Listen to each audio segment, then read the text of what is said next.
Assalamualaikum warahmatullahi wabarakatuh. Ketika nanti di mahsyar itu, ya tidak usah kamu bayangkan ya, karena ini bila kaifin walam hizorin, itu Nabi diantara Jibril dan Allah. Kemudian tentu yang akan masuk surga itu orang-orang yang sudah jelas surganya, kayak para nabi, para wali, para habaib, para orang-orang pilihan, itu jelas surganya. Tapi apa yang terjadi? Allah itu, ya tentu Allah zat yang maha tahu, sudah sangat tahu. Itu Nabi usulnya itu hanya satu, ai Rabbi. Saya masih hafal teksnya, memang tak hafalkan karena ini tak mau tak pakai senjata untuk ketemu para malaikat. Bukan ya Rabbi, kalimatnya ai Rabbi. Ai Rabbi ibaduka abaduka fi atrofil ardi. Lho Gusti, yang nyembah jenengan bukan hanya orang kudus tok, bukan orang menoro tok, bukan madrasah-madrasah elit tok, bukan sekolah-sekolah anggulun tok.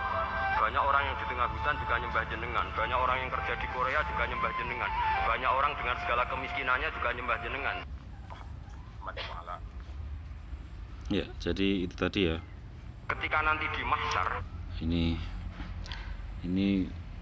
pengajian Gus Baha yang lain dari yang lain. Biasanya kan ya Gus Baha banyak tertawa ya. Ini sangat mengharukan sekali ini. Satu kabar yang mudah-mudahan semakin banyak orang Islam yang mengetahui tentang hadis ini, sehingga kita semakin paham tujuan daripada agama sesungguhnya, tujuan daripada Islam diturunkan kepada manusia sebagai rahmatan lil alamin, sebagai petunjuk, sebagai penyelamat ya.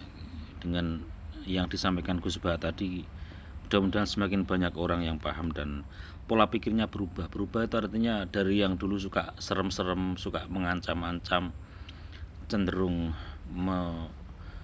eksklusifkan dirinya, menuduh pihak lain sebagai sesat dan sebagainya. Dengan adanya hadis ini mudah-mudahan semakin banyak orang yang tahu lah tentang apa itu Islam. Itu ya, itu harapan saya sih seperti itu dengan pengajian ini. Saya kalau mendengar pengajian Gus Baha itu lebih banyak santai, rileks gitu. Kalau yang satu ini mengharukan gitu. Santai dan mengharukan, membuat kita terharu. Ya, bagaimana di padang mahsyar dijelaskan bahwa orang-orang yang masuk surga, yang jelas surganya itu hanya golongan tertentu itu, para nabi, para wali. Terus justru di situ Nabi Muhammad berseru kepada Allah.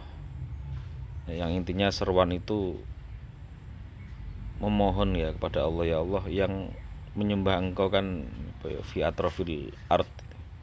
Jadi dari tepian bumi, di bumi yang pojok ya, pojok itu ya kesepian, di bumi yang di hutan-hutan atau di tengah musibah dan sebagainya.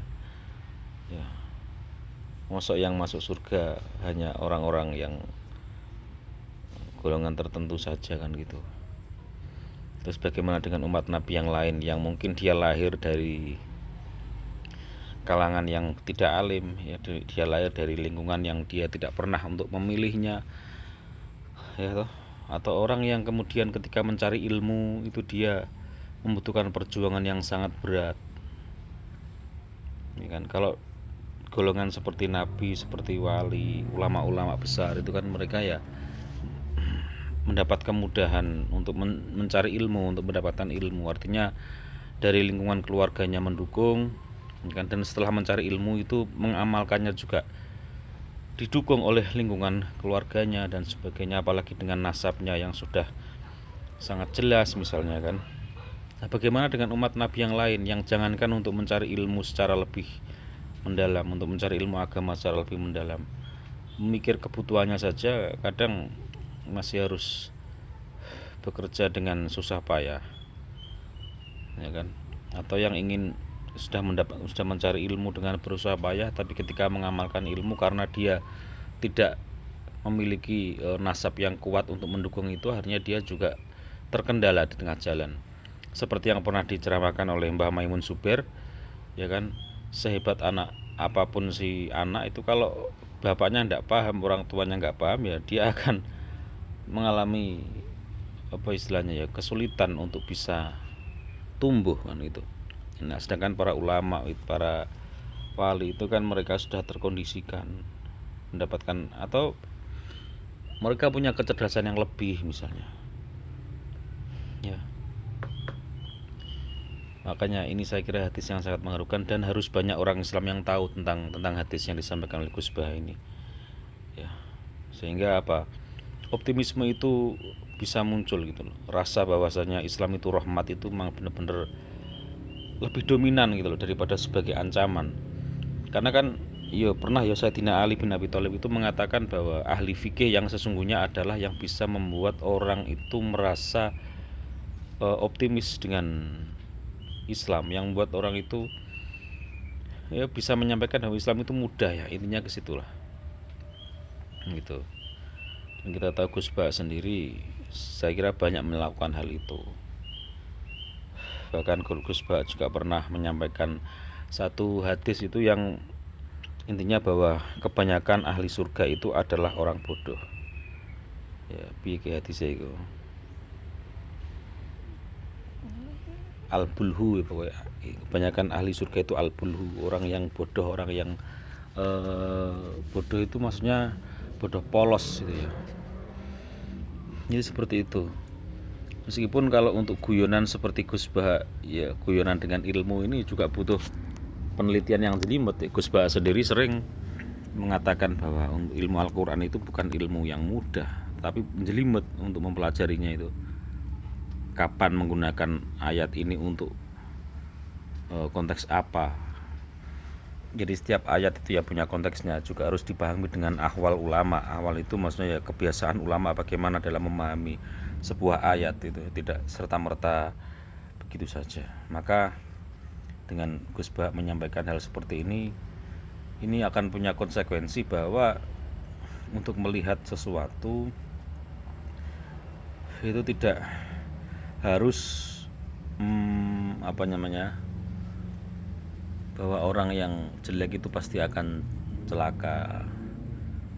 Bahwa ketika kita sekarang ini belum bisa maksimal dalam kebaikan, tidak berarti kemudian putus asa sama sekali. Karena kan ya itu tadi, meskipun kita misalnya bukan keturunan seorang ulama besar, bukan seorang yang punya nasab silsilah kepada Kanjeng Nabi atau Habib atau kiai-kiai besar misalnya kan, ya itu difahami ya, difahami oleh seorang ulama seperti Gus Bah atau seperti Cak Nun misalnya kan, ulama yang mampu menempatkan dirinya sebagai orang yang memberikan harapan kepada orang-orang biasa.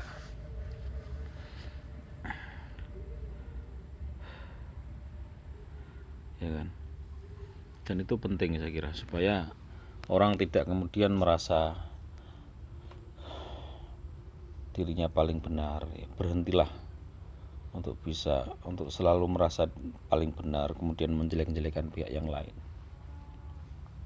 Dan untuk yang saat ini sedang berada di dalam lumbung kemaksiatan, lumbung dosa, ya, janganlah berputus asa. Itu kalau kita melihat hadis dari apa yang disampaikan oleh Gus Bah tadi. Ya, biasanya orang kan ngomong gini, alah percuma sholat maksiat juga masih jalan kan gitu. Itu justru salah kaprah, itu bisikan setan itu. Justru sholat ya tetap harus dilakukan, kok maksiatnya masih jalan ya harus tetap dilakukan. Sholat adalah sholat, maksiat adalah maksiat. Maksiat itu lain hal, sholat itu satu hal. Jadi ya sudah berjalan sendiri-sendiri nanti, ya kan. Jangan jadikan alasan karena masih maksiat terus akhirnya tidak mau menjalankan kewajiban sholat misalnya.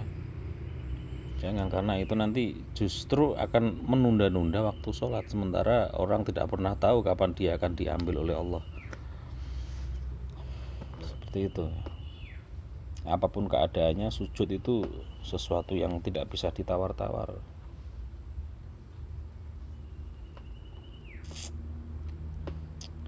Jadi begitu ya. Ini Anda bisa lah menghitung dalam satu pengajiannya Gus Ba itu. Gus Ba tertawa berapa kali.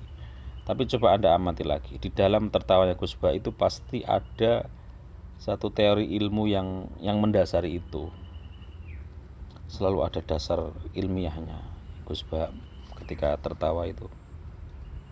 Jadi bukan tertawa guyonan. Bahkan Gus Ba itu memberikan dasar bahwa bergembiralah. Ya, orang yang tertawa dengan lugas, tertawa terbahak-bahak, tertawa dengan keras karena ingat rahmatnya Allah yang luas itu, maka itu adalah ibadah. Ya, jangan melawan setan dengan kusuk, dengan kekusukan, tapi lawan setan dengan apa? Dengan rasa gembira. Gembira karena sadar bahwa rahmat Allah itu luas.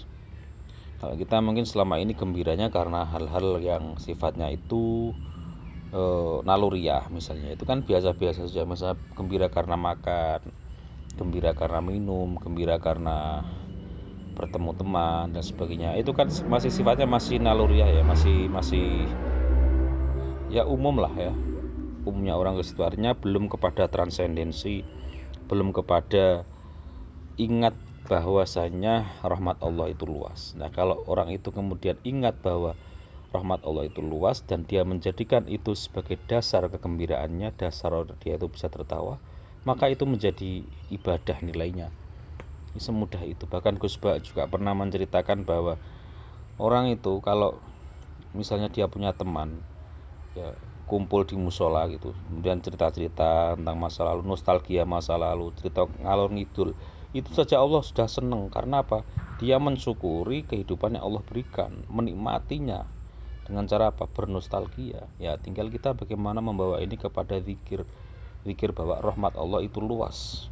Nah, kalau kita gembira, maka kita bersyukur. Kalau kita bersyukur kepada Allah, otomatis kita akan menikmati kebenaran dari Gusti Allah. Nah, sedangkan kalau orang itu kusuk banget sampai lupa bergembira, maka dia akan dibisiki oleh nafsunya, oleh setan itu merasa dirinya paling benar. Nah, itu bahayanya di situ. Diajak maksiat nggak mau, maksiat terang-terangan, tapi karena kekusuannya dia terjerumus ke dalam rasa paling benar, ya kan, akhirnya menjadi salah lagi. Nah, saya kira ini penting ya, hadis ini mudah-mudahan banyaklah orang yang tahu, semakin banyak orang yang tahu dengan hadis ini ya, sehingga orang menjadi rileks dalam beragama, menjadi indah, menjadi semakin merasakan bahwa agama itu rahmat Allah, betapa kasih sayangnya Nabi Muhammad kepada umatnya. Itu ya, ini video pendek dari channel ini sudah saya download soalnya ya, silakan Anda tonton sendirilah. Siratal Mustaqim nama channelnya ini. Oke. Siratal Mustaqim nama channelnya ini. Gitu ya, dulur-dulur, mudah-mudahan bermanfaat. Assalamualaikum warahmatullahi wabarakatuh.